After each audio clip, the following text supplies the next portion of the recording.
untuk dapat menyampaikan apa yang menjadi kehendak Tuhan bagi setiap kami semua. Hanya dalam nama Yesus Kristus kami berdoa. Amin. Shalom Bapak Ibu yang terkasih. Ya, hari ini kita masuk dalam satu tema, apakah pendamaian itu. Namun sebelum kita membahas tema ini, saya mengajak kita sama-sama buka Alkitab kita yang menjadi landasan kita, menjadi bacaan kita pada hari ini berkaitan tentang pendamaian. Dari 2 Korintus pasal yang kelima, ayat 18 sampai 21. 2 Korintus pasal 5, ayat 18 sampai 21. Saya akan bacakan untuk kita semua. Dan semuanya ini dari Allah yang dengan perantaraan Kristus telah mendamaikan kita dengan dirinya dan yang telah mempercayakan pelayanan pendamaian itu kepada kami. Sebab Allah mendamaikan dunia dengan dirinya oleh Kristus dengan tidak memperhitungkan pelanggaran mereka. Ia telah mempercayakan berita pendamaian itu kepada kami. Jadi kami ini adalah utusan-utusan Kristus. Seakan-akan Allah menasihati kamu dengan perantaran kami dalam nama Kristus, kami minta kepadamu, berilah dirimu didamaikan dengan Allah.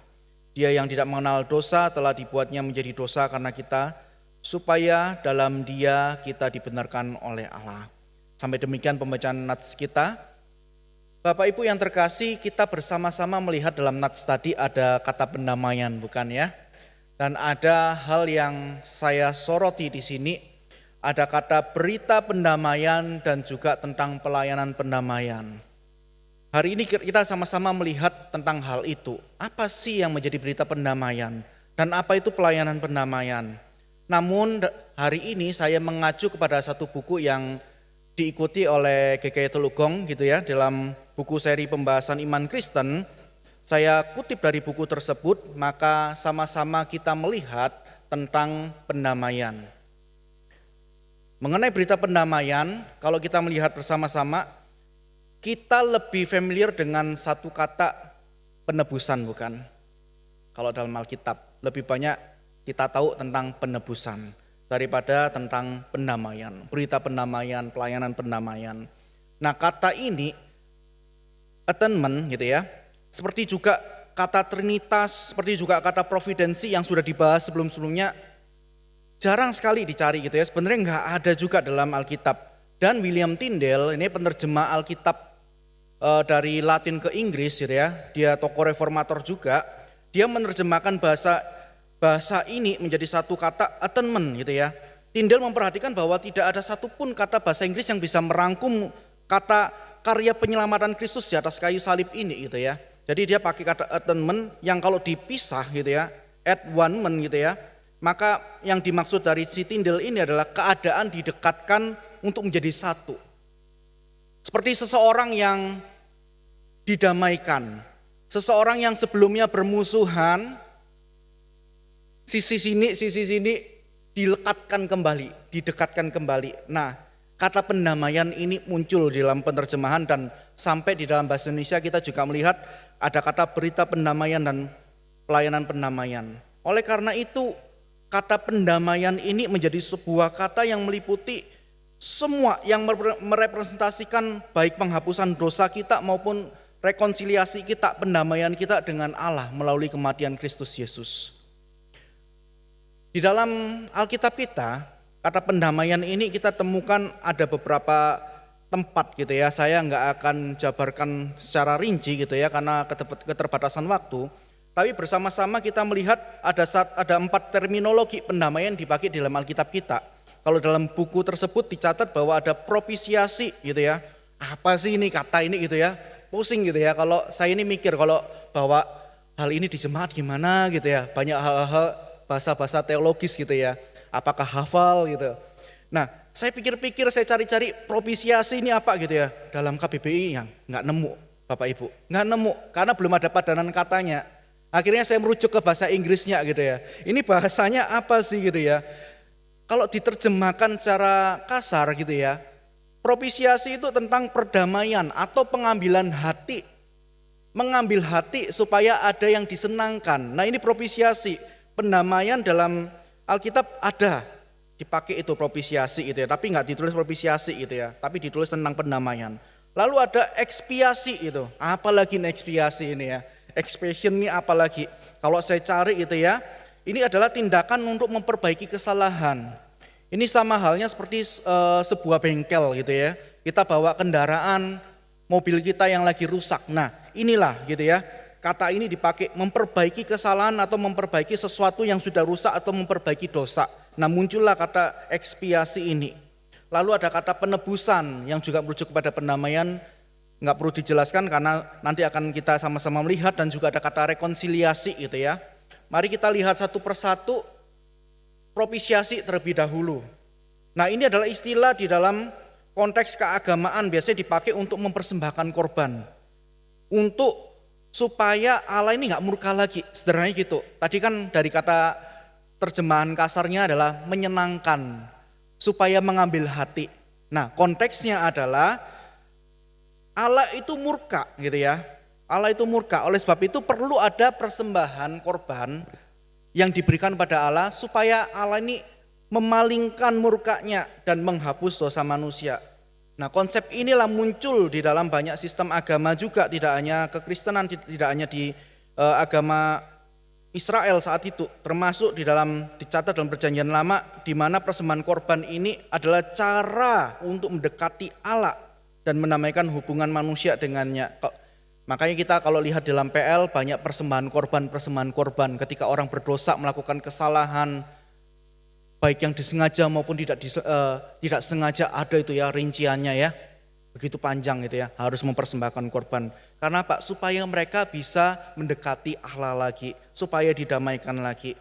Namun dalam konteks kekristenan, propisiasi ini adalah suatu inisiatifnya Allah sendiri, Bapak Ibu. Kalau tadi dalam konsep Perjanjian Lama adalah manusianya yang harus mempersembahkan korban. Tetapi dalam konteks kekristenan, propisiasi ini inisiatif Allah dan tidak seperti sistem korban yang diberikan dalam Perjanjian Lama. Allah sendiri yang menyediakan korban di dalam bentuk Kristus Yesus.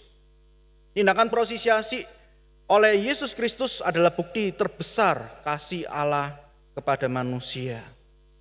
Nah ini nanti kita lihat sama-sama pada siapa Tuhan ini mendamaikan, kepada semua manusia atau tidak. Nanti kita lihat sama-sama.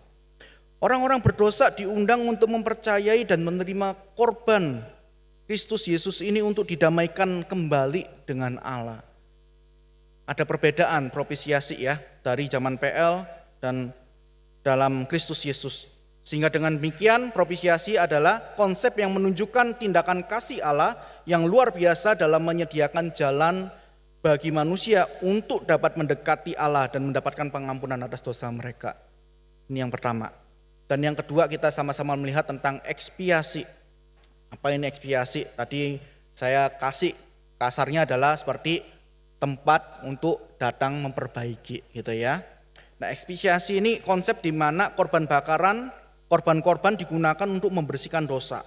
Nah lebih tepatnya darah korbanlah yang menjadi simbol untuk penghapusan dosa, untuk menjadi pembersihan dari kenajisan. Pemurnian atau pentahiran ini banyak sekali dilakukan dalam Perjanjian Lama. Nah kalau kita lihat contoh-contohnya, misalnya ada orang yang kena kusta, apa yang harus dilakukan? Kalau kita lihat dalam salah satu contoh dalam Alkitab kita, tercatat demikian kalau di imamat ya. Setelah pemeriksaan, imam membenarkan bahwa penyakit itu sudah sembuh, kustanya sudah sembuh. Ia harus mengambil 2 ekor burung yang hidup bersama kayu aras, kain kirmisi, dan seterusnya, banyak itu ya. Salah satu burung harus disembelih di atas belanga tanah berisi air mengalir. Burung yang hidup akan diikat dan seterusnya gitu ya.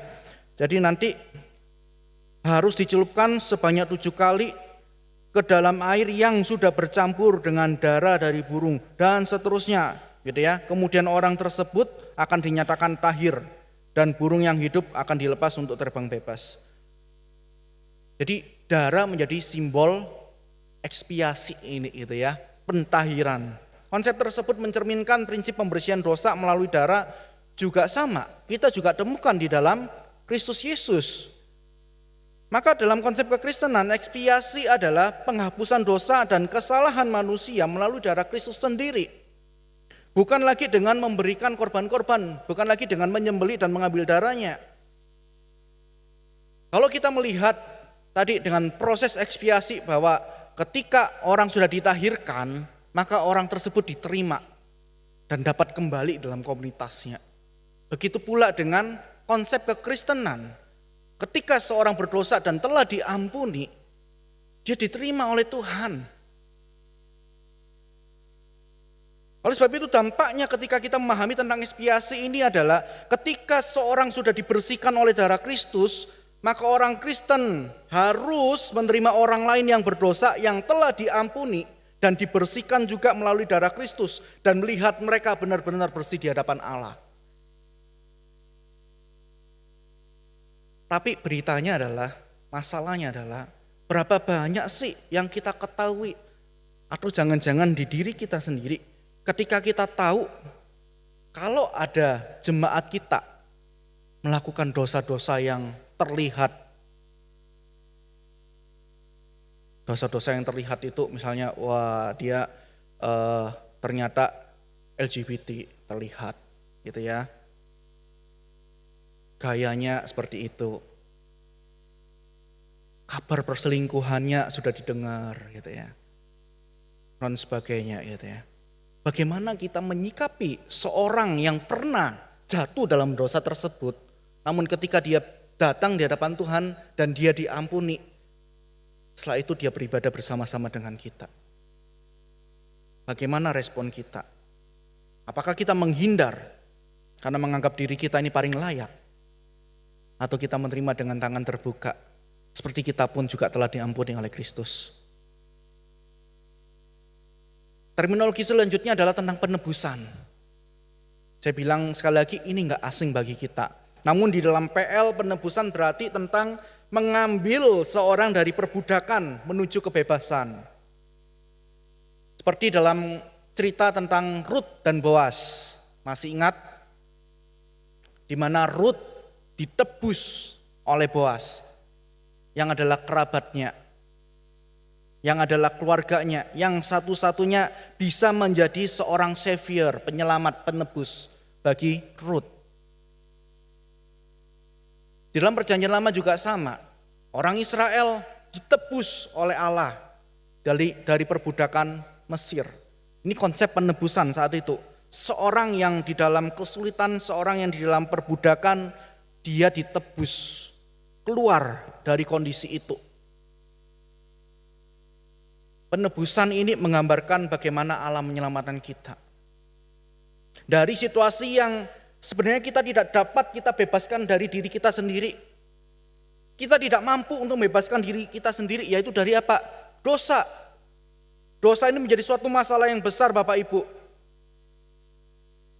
Yang lebih buruk lagi, seberusaha keras kita untuk lari jauh dari dosa, kita nggak mampu sebenarnya. Seberapa banyak orang yang sudah kecanduan, seberapa banyak orang yang sudah berkecimpung di dalam dosa tersebut, jatuh bangun dalam kubangan tersebut. Dia terus berusaha tapi nggak bisa. Ini menunjukkan bahwa memang manusia pada dasarnya tidak mampu Bapak Ibu. Manusia nggak mampu keluar dari dosa tersebut. Oleh sebab itu perlu adanya penebusan itu. Seperti umat Israel yang ditebus dari Mesir oleh Tuhan. Ditebus dari perbudakan dosa yang tidak terhindarkan. Karena dosa adalah perbudakan yang membuat kita ini semakin jauh dari Tuhan. Semakin dipisahkan hubungan kita. Oleh sebab itu muncullah konsep penebusan ini sebagai pendamaian. Yang menjadi jawaban atas permasalahan dosa ini. Seperti yang dilakukan oleh Yesus Kristus. Melalui kematiannya di atas kayu salib. Kematian Kristus Yesus yang menebus kita dari perbudakan dosa. Dan membayar hutang dosa kita kepada Allah. Inilah konsep penebusan kita. Lalu terminologi selanjutnya adalah rekonsiliasi Bapak Ibu. Konsep yang terakhir untuk memahami pendamaian adalah rekonsiliasi. Rekonsiliasi berarti mengembalikan hubungan yang sudah terputus. Dan dalam konteks keagamaan ini mengacu kepada pemulihan hubungan manusia dengan Allah. Manusia yang tadi dikatakan terputus karena dosa, terpisah jauh dari Allah dan dikembalikan, direkonsiliasikan. Dan darah Kristuslah adalah sarana yang memungkinkan rekonsiliasi ini. Karena tujuan utama dari kematian Kristus Bapak Ibu di atas kayu salib adalah mengembalikan manusia ke dalam persekutuan kasih kepada Allah.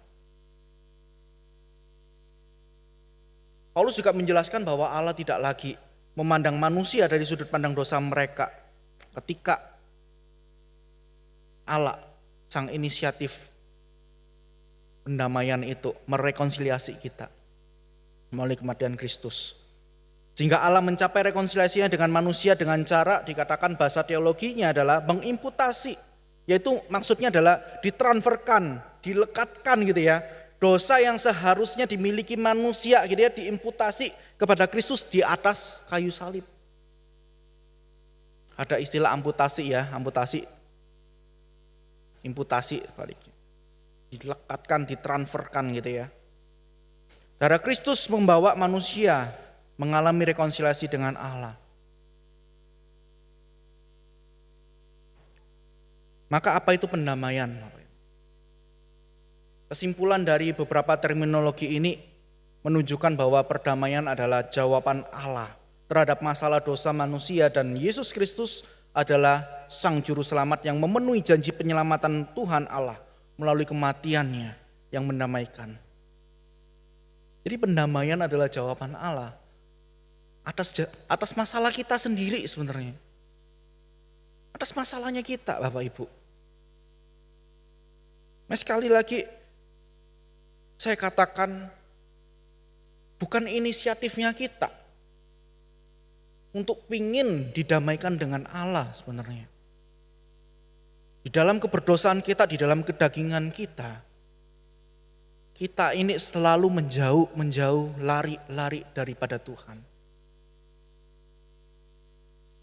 Tapi oleh di dalam anugerah Tuhan sajalah, di dalam kasih-Nya yang begitu besar, Dia yang maha tahu apa? Kita gak mampu. Maka pendamaian adalah jawaban yang begitu luar biasa yang diberikan bagi setiap kita. Dan bagaimana kita dapat memahami pendamaian ini? Di dalam ajaran kita bersama-sama di dalam teologi reform, kita menganut ini ya, substitusi penal gitu ya. Apalagi contoh, apalagi Lause, Pak Stephen gitu ya, pusing gitu ya. Tapi saya bersyukur ya dalam kesempatan ini kita sama-sama belajar gitu ya. Enggak hanya rekan-rekan contoh Muse gitu ya yang belajar mengenai hal ini di dalam STT gitu ya, tetapi kita sama-sama belajar. Apalagi ini gitu ya. Substitusi penal ini didasarkan 3 pernyataan utama ini Bapak Ibu ya. Manusia adalah berdosa. Secara alami manusia berdosa, kita udah tahu. Dosa adalah pelanggaran. Dari awalnya manusia berdosa, Adam dan Hawa jatuh dalam dosa. Ini adalah masalah manusia. Dan dosa bersifat universal. Selain masa itu adalah bersifat pribadi, universal bagi seluruh umat manusia. Roma 3 ayat 23 juga mengatakan demikian. Maka seluruh umat manusia membutuhkan pengganti atas hukuman Allah ini. Tadi ya, substitusi, pengganti, penal gitu ya, penalti gitu ya bahasanya ya. Hukuman,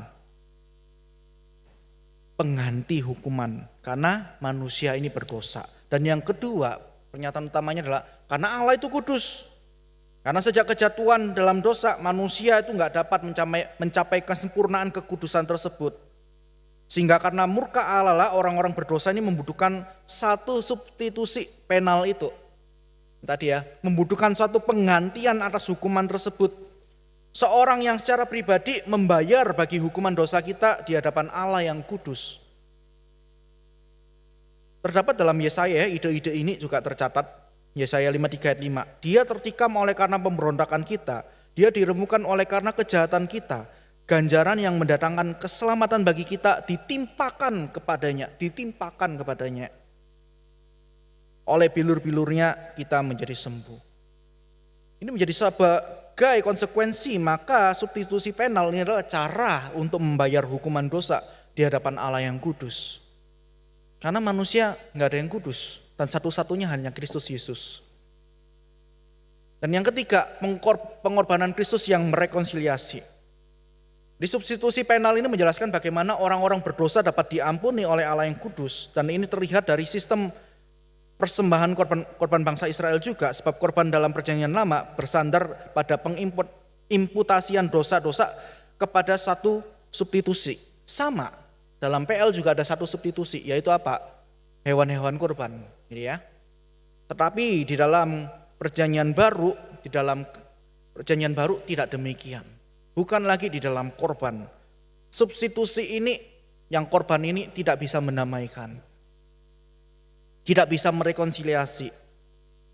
Oleh sebab itu Kristuslah yang harus menanggung substitusi ini, membayar penal ini, menanggung derita hukuman kematian sebagai ganti orang berdosa.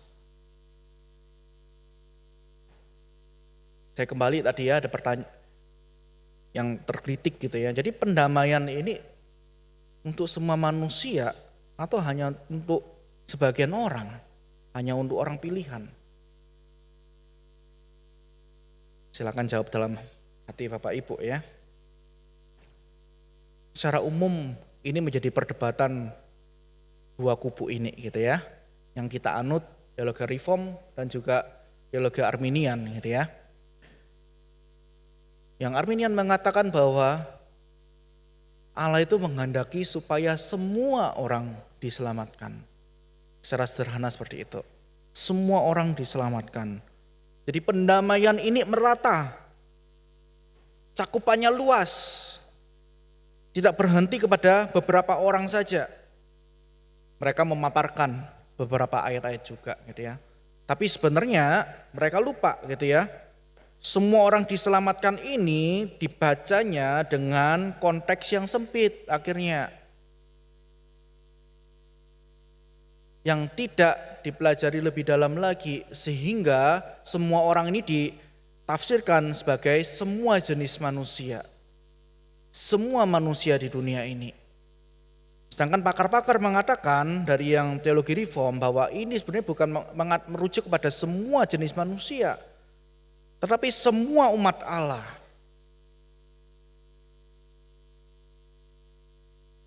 Dan penebusan partikuler, yaitu penebusan yang secara khusus ini adalah terbatas, yang berkaitan diberikan hanya kepada kaum pilihan, namun tidak terbatas dalam efeknya. Ini perlu dibedakan gitu ya. Pendamaian ini hanya untuk kaum pilihan, tapi tidak terbatas dalam efeknya. Dan juga hanya efektif bagi mereka yang menjadi tujuan pendamaian itu, yaitu kaum pilihan Allah. Jadi dalam pandangan ini pendamaian ini punya efek yang kuat dan juga efektif bagi mereka yang diselamatkan oleh Kristus. Makanya kita mesti pisahkan gitu ya ketika kita melihat bahwa begitu besar kasih Allah akan dunia ini gitu ya. Kasih Allah efeknya. Keselamatan itu efeknya luas gitu ya. Tetapi diberikan, pendamaian itu diberikan Kristus pada orang-orang pilihan. Bagaimana pertimbangan dari teologi ini, teologi reform gitu ya. Saya persingkat gitu ya. Yang pertama, dalam Alkitab sendiri cakupan Allah di dalam pendamaian itu bukan umum, tetapi partikuler, khusus kepada pilihan. Yesaya 53 ayat 8 tertulis di sana, ia kena tulah karena pemberontakan umatku. Ada kata umatku, garis bawahi umatku di sana gitu ya. Khusus, partikuler. Lalu dalam Matius 1, engkau akan menamakan dia Yesus karena dialah yang menyelamatkan umatnya. Ada kata umat di sana yang menunjukkan bahwa ini hanya untuk umat-umat pilihan. Yohanes, aku gembala yang baik memberikan nyawanya bagi domba-dombanya, domba-dombanya. Masih banyak ayat-ayat yang lain yang tidak mungkin saya bahas pada hari ini. Alkitab pun mencatat bahwa pendamaian ini diberikan bukan untuk umum, tapi untuk secara partikuler. Yang kedua, Kristus bukan mati untuk menjadikan semua manusia dapat ditebus, namun untuk tujuan menebus umatnya. Ini permainan kata-kata saja, Bapak Ibu. Jadi seluruh istilah dari pendamaian bukan berbicara mengenai kemungkinan untuk didamaikan, bukan untuk kemungkinan didamaikan, bukan untuk kemungkinan diberikan keselamatan. Tapi pendamaian ini berbicara untuk mencapai tujuan keselamatan itu. Bagaimana keselamatan itu diberikan.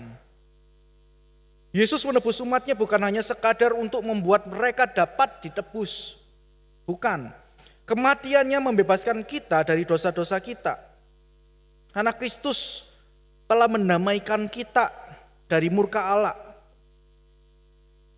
Kematiannya merekonsiliasi kita kepada Allah, bukan sekadar menempatkan kita di dalam keadaan yang dapat didamaikan.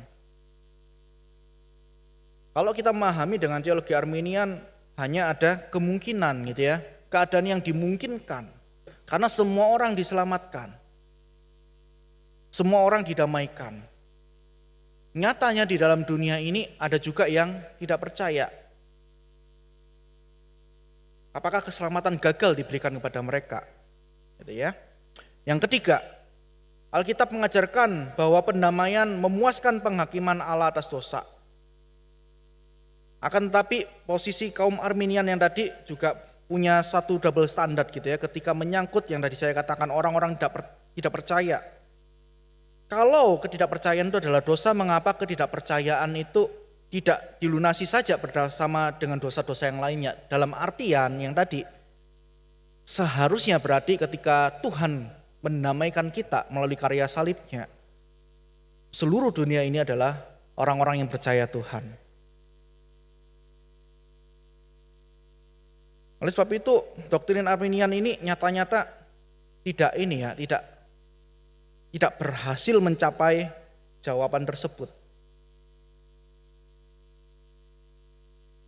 Yohanes mengatakan sebab Kristus mati secara khusus untuk mereka yang diberikan kepadanya oleh Bapa, mengerjakan pendamaian bagi dosa mereka sekali untuk semuanya.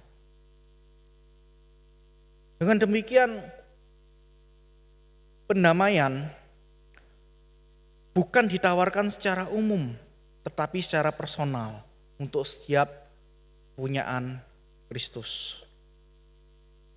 Jadi pendamaian sekali lagi bukan untuk global gitu ya, bukan untuk general, tapi secara personal untuk setiap orang-orang umatnya. Jadi contoh Stephen, Lausa Stephen, relevansinya apa sih buat saya gitu ya? Pusing-pusing bahasanya aneh-aneh gitu ya. Lantas apa gitu ya, ketika kita sudah memahami tentang pendamaian ini. Apa sih signifikansinya, pentingnya pendamaian ini bagi kekristenan? Jika kita melihat kembali, kalau kita dalam nats tadi 2 Korintus tadi ya, kalau bisa saya simpulkan, dan juga apa yang kita bahas tadi tentang teori pendamaian itu, maka Allah adalah inisiator pendamaian. Ini paling gampang dihafal ya. Ingat ya, Allah itu inisiator pendamaian. Kristus adalah mediator pendamaiannya. Lalu kita apa? Kita ini yang disebut oleh Paulus tadi. Kita adalah pelayan pendamaian itu. Allah inisiator, Kristus mediator, dan kita adalah pelayan pendamaian. Oleh karena itu mari kita sama-sama juga merefleksikan kembali sebagai pelayan pendamaian. Apa yang dapat kita lakukan? Kita memahami bahwa oh iya, saya bersyukur oleh karena anugerah Tuhan yang sebenarnya kami ini tidak layak, kami ini berdosa sekali. Tapi dalam anugerah Tuhan, Tuhan memberikan kami pendamaian itu, keselamatan itu, penebusan itu. Lalu apa signifikansinya, relevansinya? Apakah kita cukup berpuas diri kan oleh keselamatan itu? Jawabannya tidak. Ada 3 hal yang perlu kita renungkan sama-sama gitu ya. Pendamaian dan berita Injil. Buat apa contoh gitu ya? Tadi katanya keselamatan itu hanya untuk umat pilihan gitu ya. Lalu buat apa kita memberitakan Injil gitu ya? Nah ini pertanyaan kayak gitu tuh sering juga tuh ditanyakan gitu ya. Buat apa kita bergerak kayak tadi melakukan mission trip gitu ya, rekan-rekan yang lain ya.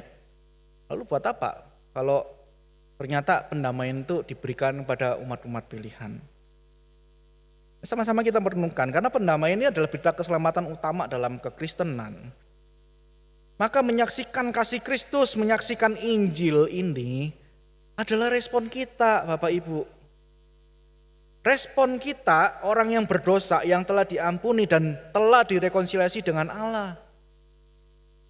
Jangan dipikirkan, jangan menggunakan logika bahwa ya udah kita ngapain lakukan penginjilan. Toh Tuhan sudah pilih orang-orangnya.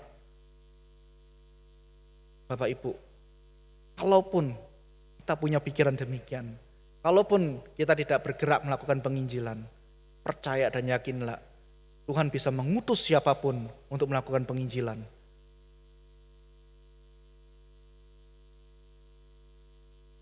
Paulus menekankan berita salib ini mungkin akan nampak menjadi suatu kebodohan bagi dunia. Namun bagi orang percaya, bagi setiap kita, itu merupakan kekuatan kita. Seorang petobat baru, seorang pendosa yang besar, yang telah diampuni. Pasti dia tidak bisa ngerem dirinya untuk menyaksikan kasih Kristus. Anugerahnya yang telah mengampuni. Tahu John Bunyan ya, salah satu tokoh teolog juga sama. Dia mengatakan aku ini pendosa besar. Dan memang secara biografinya dia adalah pendosa yang besar.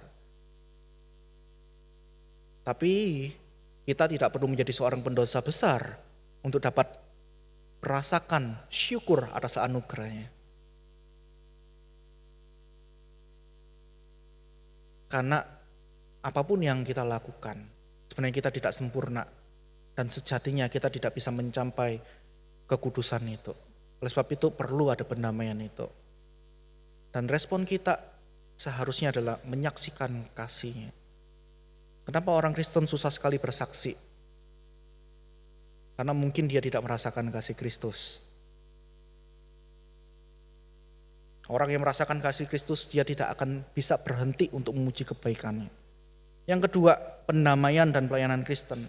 Doktrin ini akan berdampak sekali di dalam pelayanan kita. Karena doktrin ini akan menekankan integritas kita, ketulusan kita dalam pelayanan. Orang Kristen tidak akan menampilkan diri mereka sendiri sebagai orang yang angkuh, namun sebagai orang yang merasa dirinya adalah tadi yang saya katakan, lemah, tidak berdaya, berdosa, yang mendapatkan pengampunan anugerah yang begitu mahal dari Kristus. Kalau kita bisa memahami pendamaian itu. Karena di dalam kelemahan kita lah Kristus dijadikan dan terlihat kuat. Ketika kita habis akal dalam pelayanan kita, maka Kristus akan menunjukkan hikmat-Nya. Dalam pelayanan saya biasanya terlibat dalam pelayanan ibadah gitu ya Bapak Ibu ya. Saya seorang musisi juga. Saya pelayan berkaitan dengan musik. Saya cukup perfeksionis ketika saya latihan gitu ya. Mempersiapkan segala sesuatunya gitu ya. Satu event ini gitu ya. Latihan penuh dengan keletihan semuanya gitu ya. Akhirnya tidak mencapai target gitu ya. Masih sana sini salah, sana sini salah. Bahkan sampai hari H. Saya sebagai bahasanya worship directornya gitu ya. Kali ini tidak tahu ini mau diapakan gitu ya. Ini mau arahnya kemana nggak tahu. Saya biasanya tahu worship leader ini mau ngomong apa, saya tahu dan saya punya catatannya. Pemusiknya mau arahnya kemana, randonya mau kemana, saya tahu arahnya. Kali ini saya nggak tahu. Dan disitulah saya juga diingatkan Tuhan, dibentuk Tuhan gitu ya. Benar-benar saya menangis Bapak Ibu, saya menangis sebelum saya melayani. Nggak ngerti ini mau apa gitu ya. Tapi disitulah pertolongan Tuhan itu nyata. Disitulah saya benar-benar belajar bersandar, bukan mencobai. Bukan mencobai. Mencobai adalah ketika kita mempersiapkan diri kita dengan asal-asalan dan kita langsung pelayanan gitu ya. Itu mencobai. Berserak penuh dalam kekuatan Tuhan. Dan puji Tuhan, pelayanan itu berjalan dengan baik. Bukan karena saya, bukan karena tim WL, bukan karena pemusik, bukan karena pengurus panitianya, bukan. Tapi kuasa Allah yang menjadi nyata di dalam kelemahan kita. Yang ketiga, pelayanan dan pendamaian Kristen. Pendamaian dan representasi kita sebagai seorang Kristen. Karena sebagai seorang Kristen yang sejati, maka kita juga harus merepresentasikan diri kita sebagai seorang Kristen di tengah dunia. Kita harus merasakan, memikul salib kita dalam kehidupan pribadi kita. Kita harus merendahkan hati kita bagi sesama kita. Kita harus mentaati apa yang menjadi kehendak Tuhan. Agar apa? Kasih Kristus nyata di tengah dunia. Janganlah kita menjadi batu sandungan bagi orang lain, bagi keluarga kita, bagi pasangan kita, bagi jemaat satu dengan yang lainnya. Oleh sebab itu dengan demikian sebagai penutup, dampak pendamaian Allah bagi kita akan membawa kita untuk semakin memahami bahwa setiap orang Kristen dipanggil untuk menjadi utusan-utusan salib Kristus. Untuk menyampaikan berita keselamatan melalui pendamaian Kristus dan membawa kasih Allah kepada dunia yang membutuhkan. Tuhan telah menjawab masalah terbesar kita, yaitu dosa, melalui pendamaian. Dan sudah saatnya kita pada hari ini sebagai orang-orang pilihan, sebagai umatnya Tuhan. Percaya kita umatnya Tuhan? Mari kita menjadi utusan-utusannya. Karena dunia membutuhkan umatnya. Mari kita berdoa. Tuhan, tolong setiap kami untuk dapat mengerti akan kebenaran-Mu. Untuk dapat melakukan kebenaran-Mu ya Tuhan. Tidak hanya mendengar tentang pendamaian, tidak hanya tahu cara logika kami tentang pendamaian, tentang substitusi penal, tentang ini, tentang itu dan sebagainya Tuhan. Tapi kami ingin menghidupinya dalam kehidupan kami pribadi lepas pribadi. Biarlah kami hidup di dalam rasa syukur atas pendamaian yang sudah diberikan oleh Tuhan bagi setiap kami. Sehingga dengan respon yang tepat itu, kami juga boleh menyaksikan kasih Kristus yang luar biasa di tengah dunia ini. Terima kasih Tuhan. Pakai setiap kami dan tolong setiap kami. Hanya dalam nama Yesus Kristus kami berdoa. Amin. Tuhan Yesus berkati kita semua. Saya serahkan padamu Sebudi.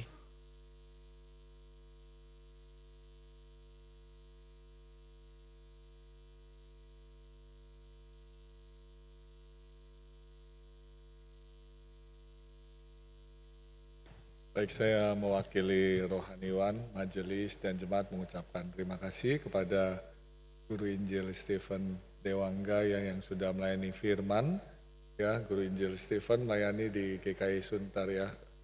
Kamu juga ikut bersama-sama pada malam hari ini, kita bersyukur ya untuk firman Tuhan. Tuhan terus pakai Pak Stephen dan juga istri setia melayani Tuhan dimanapun Tuhan percayakan.